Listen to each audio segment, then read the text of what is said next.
શ્રી હનુમાન પુરાણ પુષ્પ 53।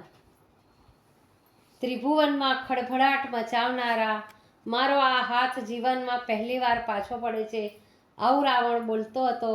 આટલું જ કહીને રાવણ પાછો વળી ગયો। તમે પણ સૌ આ ઘમંડી નારી સામે ક્રૂરતાથી કામ લેજો।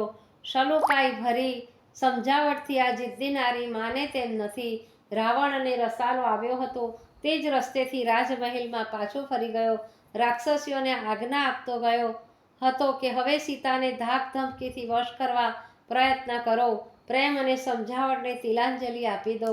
રાક્ષસીઓના સ્વભાવથી જ પહેલેથી ક્રૂર હતો। સીતાજી પર જુલ્મ ગુજારવાનો છૂટો દોર એમને મળી ગયો। જે તકની રાહ એક મહિનાથી જોઈ રહી હતી તે હાથમાં આવ્યા પછી રાક્ષસીઓ ઝાલી રહે ખરી? રાક્ષસીઓએ શિશુપા વૃક્ષને ઘેરા ઘાલતું એક વર્તુળ બનાવી દીધું। સૌના હાથમાં ભયંકર આયુધો હતા।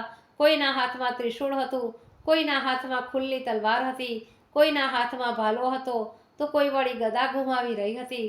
ક્રૂરતાનું તાંડવ ખેલતું આ વર્તુળ ધીરે ધીરે નાનું થઈને સીતાની પાસે ઘૂમવા માંડ્યું। એક રાક્ષસી બોલી, માની જા માનોની, નહીંતર આ ત્રિશૂળ તારી શરમ નહીં રાખે, પળવારમાં બધા આંતરડા બહાર કાઢી નાખશે।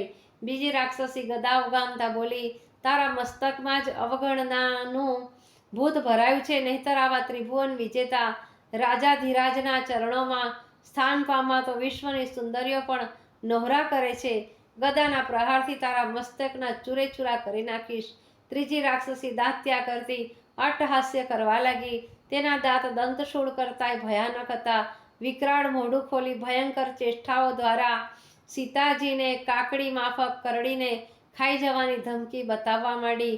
ચોથી રાક્ષસી પોતાનો પાશવી પંજો સીતાજી તરફ ફેલાવી ડરાવવા લાગી। તે પંજાની આંગળીઓના તીણા નહોર વાઘ નખ કરતાંય ભયંકર હતા। સીતાજી તો આંખો બંધ કરી મનમાં ને મનમાં પ્રભુ નામનો જપ કરવા લાગ્યા। વૃક્ષ પર બેઠેલા હનુમાનજી વિમાસણમાં મુકાઈ ગયા। શું કરું? અહીંથી કૂદકો મારી આ બધી રાક્ષસીઓને સ્વદાન પહોંચાડી દઉં કે હવે શું બને છે તે અહીં બેઠા બેઠા જોયા કરું અને આમ માત્ર દ્રષ્ટા બનીને બેસી રહું અને રાક્ષસીઓ જાનકી માતાનો જાન લઈ લે તો મારે સાગરને કિનારે રાહ જોતા મિત્રો અને આરાધ્યદેવ રામજીને મોઢું બતાવવું ભારે પડી જાય। હનુમાનજી આ દ્વિધામાં હતા ત્યાં જ એક રાક્ષસી મોટે અવાજે ગર્જના કરતી બોલી, ચૂપ થઈ જાઓ, આગળ ડગ ભરો તો વિચારીને ભરજો। સર્વનાશને નોતરું આપવું હોય તો જ આ અસહાય અબળા પર હાથ ઉઠાવજો। ત્રિજટાનો સત્તાવાહી સ્વર સાંભળતા જ આક્રમણ કરવા આગળ વધેલી રાક્ષસીઓ બે ડગલા પાછી હટી ગઈ। ભયંકર દંતશૂળવાળી રાક્ષસી ત્રિજટા પાસે આવીને બોલી, કેમ અટકાવો છો? તમે અમારા નાયક ખરા, પણ તમારા કરતાંય રાક્ષસ રાજની આજ્ઞા અમારે માટે વધુ મહત્વની છે। મહાકાળના મુખમાં કોળીઓ બની જશો ત્યારે રાક્ષસ રાજ તમને છોડાવવા નહીં આવે। આજે ચોથે પ્રહોરે મારી આંખ પળવાર માટે મળી ગઈ હતી ત્યારે મેં એક ભયંકર સ્વપ્ન જોયું। ચોથે પ્રહોરે આવેલા સ્વપ્ન સાચા પડે છે એ વાત તો તમે સૌ સારી રીતે જાણો છો ને? ભયંકર સ્વપ્નની વાત સાંભળીને વહેમેલી રાક્ષસીઓ ત્રિજટાને વીંટાઈ વળી ગદા ગુમાવવા તત્પર બની હતી। તે રાક્ષસી હાથમાંની ગદા દૂર ફેંકી દઈ ત્રિજટાના બંને હાથ પોતાના હાથમાં પકડી લેતા બોલી, ત્રિજટા, સ્વપ્નમાં તે શું જોયું? ઝટ બતાવી દે, મારી છાતી થડક થડક થઈ રહી છે। સ્વપ્નમાં મેં જોઈ, ત્રિજટા જાણે દ્રશ્ય અત્યારે પણ ત્રાદ્રશ્ય જોઈ રહી હોય તેમ આકાશ ભણી નજર કરતા બોલી, એક પર્વતકાય વાનર લંકામાં નિર્ભયપણે ફરી રહ્યો છે। સશસ્ત્ર યોદ્ધાઓ અને બહાદુર બંકાઓ એનો વાળ વાંકો કરી શકતા નથી। એની પૂંછડી ચારેય બાજુ અગ્નિજ્વાળા વરસાવી રહી છે। એણે પ્રગટાવેલી જ્વાળામાં સમગ્ર લંકા ભડભડ સળગી રહી છે।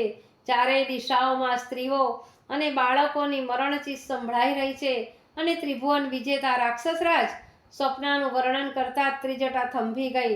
ત્રિશૂળથી સીતાજીને ડરાવી રહી હતી એ રાક્ષસી ત્રિશૂળ દૂર ફેંકી દઈ ત્રિજટાના ચરણોમાં પકડી ભયભીત સ્વરે બોલી ઉઠી, શું થયું રાક્ષસ રાજનું? વાત અધૂરી કેમ મૂકી દીધી મોટી બહેન? મારું કાળજું ભયથી ફાટ થઈ રહ્યું છે। ત્રિજટા સ્વસ્થ પણ તેજસ્વી સ્વરે બોલી, રાક્ષસ રાજનું માથું મુંડેલું છે, એમના અંગ પર કાળા વસ્ત્રો છે, ગધેડા ઉપર સવારી કરી દક્ષિણ દિશા તરફ એ જઈ રહ્યા છે. બધા હાથો કપાઈ ગયા હોવાથી પોતાની જાતને માંડ માંડ ગર્દભ ઉપર ટકાવી રહ્યા છે. રાજ સિંહાસન પર શ્વેત સુંદર વસ્ત્રો પરિધાન કરીને વિભીષણજી પધારેલા છે. એમને માથે સફેદ છત્ર છે. ચારે દિશાઓમાં શ્રી રામચંદ્રજી અને વિભીષણના નામનો જય જયકાર ગુંજી રહ્યો છે. સીતાજીને પાલખીમાં આદરપૂર્વક બેસાડી રામજી પાસે લઈ જવાઈ રહ્યા છે. ઓ મા! ચીસ પાડીને લાંબા દંત શુવાળી રાક્ષસી બોલી ઉઠી, ત્રિજટા, તું અમારી ટુકડીની નાયક છે. ઉંમરમાં પણ અમારા સૌથી મોટી છે. આ ભયંકર સપનાની વાત સાંભળીને અમારી મતિ તો મૂંઝાઈ ગઈ છે. અમારે હવે શું કરવું એનું દિશા સિંચન હવે તું જ અમને આપ.